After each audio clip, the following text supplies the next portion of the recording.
Екібастұздық білім бөлімінің алғашқы әскери дайындық бірлестігі тәуелсіздік күніне арналған іс-шараларын бастап кетті. Және соның бірі ту ұстаушылар тобының байқауы. Ол 9-шы жалпы білім беретін орта мектеп қабырғасында ұйымдастырылды. Все мы стараемся.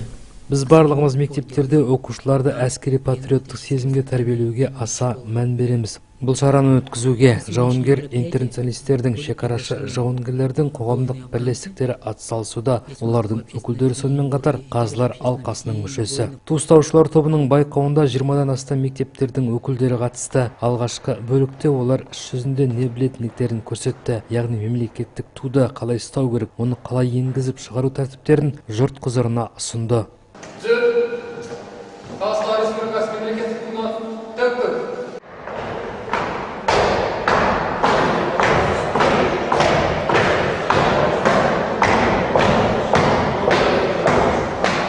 Байқаудың мақсаты мемлекеттік рәміздер туралы түсінікті дамыту, азаматтық қасиетті, туған жерге және өз халқына деген сүйіспеншілікті қалыптастыру, елжандылық сезімдерді тәрбиелеу. Сонымен қатар балалардың әскери форманың болуы, пәрмендердің дұрыс орындалуы және саппен дұрыс жүріп өтуі талап етілді.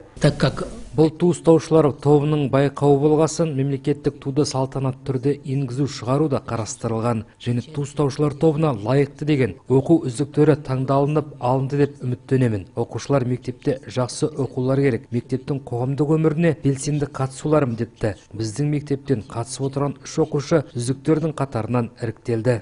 Байқаудың екінші бөлігі ауызша сұрақтарға жауап беруге арналды. Онда қатысушылар мемлекеттік рәміздердің тарихына арналған сұрақтарға жауап беріп, әскери жарғылар бойынша тест тапсырды. Ту ұстаушылардың саптық байқауында 11-ші, 33-ші және Зерде мектептерінің өкілдері үздік деп танылса, жалпы командалық есепте Зерде 22-ші және 30-ші мектептердің ту ұстаушы топтары 1-ші орын алды. Сонымен қатар жүлдеге іліккендер қала намысын келер жылдың мамырында облыстық деңгейде қорғайды деп шешілген.